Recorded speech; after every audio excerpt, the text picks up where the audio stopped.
कैसे लिखूं तेरी गाथा प्यारे, दिल बाग़बां हुआ था एक दिन, फूल खिले थे उपवन में, फिर क्यों न हर्षाए बुध, वैराग्य उतर गया मन में। कुछ पूछ यशोधरा से लेते, न देर करी तुमने छल में, आखिर मैं बिसराई ही छोड़ गए वो ब्रह्मचारी, नारी कैसे लिखूं तेरी गाथा प्यारी।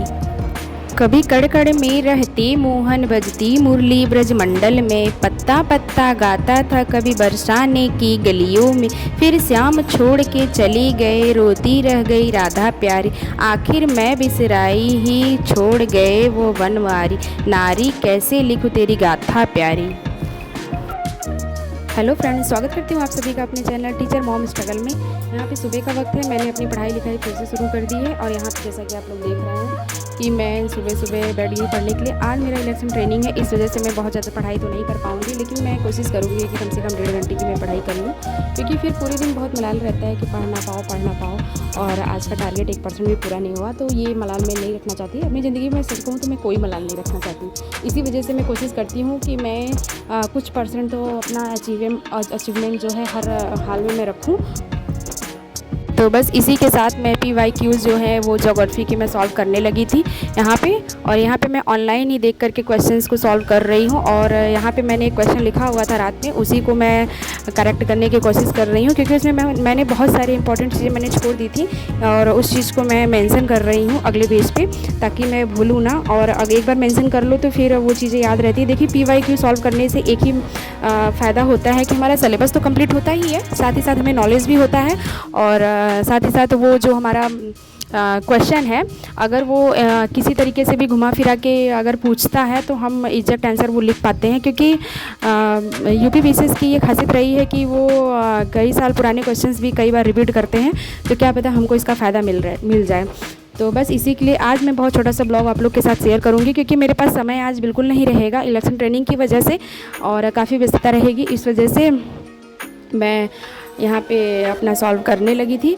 और यहाँ पे मैंने 1.5 घंटे की पढ़ाई की थी, उसके बाद मैं तैयार व्यार हो गई थी। उसके बाद तैयार होने के बाद अब मैं अपने हस्बैंड के साथ, आज मेरे हस्बैंड की लेसन ट्रेनिंग नहीं है, उनकी ड्यूटी नहीं लगी है, तो उन्होंने आज छुट्टी ली है और वो मुझे साथ लेके जाएंगे। वहाँ ट्रेनिंग के बाद हम लोग चले गए थे एक होटल में खाना खाने के लिए, क्योंकि हमें बहुत दिन हो गया था बाहर एक दूसरे के साथ टाइम बिताए हुए, वो भी ज़रूरी है भाई, लाइफ इंजॉय करना भी ज़रूरी होता है, और एक मैरिड वूमेन वो अच्छे से समझ सकती हैं वो सारी चीज़ें।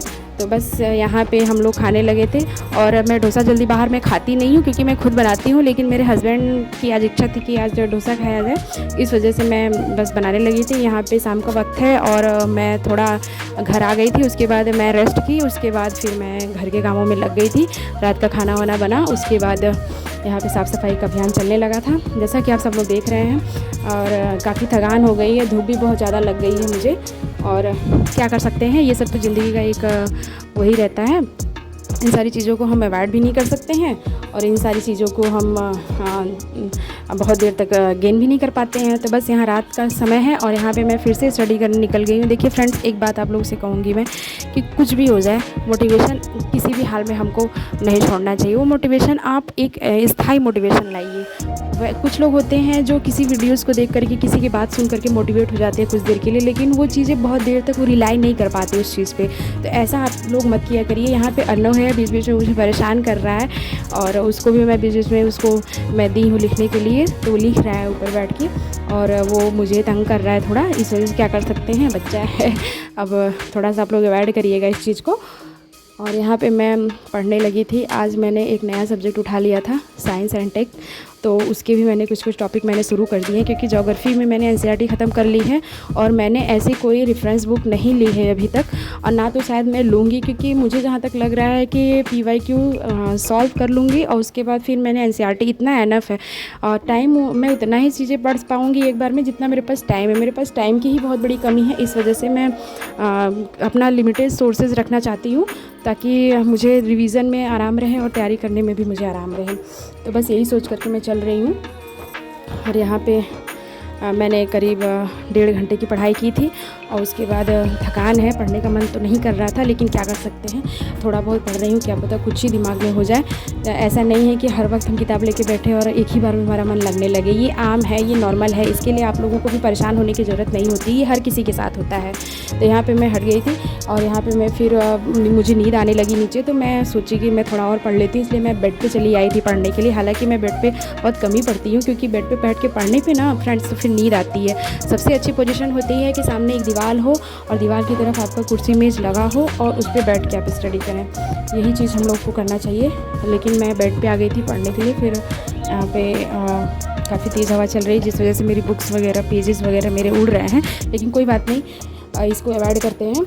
और यहाँ पे मैंने करीब 1 घंटे की पढ़ाई फिर मैंने की और मैं वही साइंस एंड टेक ही पढ़ रही हूँ, क्योंकि ज्योग्राफी पढ़ के थोड़ा सा मैं बोर हो रही थी। तो जब बोरियत फील होने लगे तो हमें नया सब्जेक्ट उठा लेना चाहिए, लेकिन इसका मतलब ये नहीं कि पुराने सब्जेक्ट को हमको छोड़ देना चाहिए, उसको लेते हुए हमें स्टडी करनी चाहिए। तो फ्रेंड्स, आज के लिए मैं बस यही कहूँगी आप लोगों से कि देखिए, कुछ भी हो जाए, मैंने अभी तक जितनी भी बातें कही हैं उस बात का वो नहीं है। देखिए, कभी कभी आपका ससुराल बहुत अच्छा मिल जाता है, तो मेरे यहाँ भी मुझे बहुत लोग मोटिवेट करते हैं चीज़ों को लेके। हम सबको नहीं कहेंगे, लेकिन कुछ लोग, मेरे इन-लॉज़ मुझे मोटिवेट हमेशा करते हैं और मेरे इन-लॉज़ हमेशा मेरे साथ रहते हैं। और बाकी कुछ लोग रहते हैं जो थोड़ा बहुत अप एंड डाउन चला रहता है, ये यार आम है, कोई दिक्कत नहीं है, इस बात को हमें अवॉइड करना चाहिए। और एक बात जान लीजिए आप लोग कि परिवार सबसे पहले रहता है, तो हमें परिवार को दरकिनार करके हर चीज़ें नहीं करनी चाहिए। परिवार को साथ लेते हुए चलिए। अगर परिवार सपोर्ट कर रहा है तो ठीक है, नहीं कर रहा है तो उन्हें एक बार आप समझाइए। अगर वो आपके अपने होंगे तो आपको ज़रूर सपोर्ट करेंगे। तो फ्रेंड्स, बस इसी मोटिवेशन के साथ मैं अपना ब्लॉग यहीं पे ख़त्म करती हूँ। आप लोग मेरे चैनल को ज़्यादा से ज़्यादा लाइक करिए, शेयर करिए, सब्सक्राइब करिए।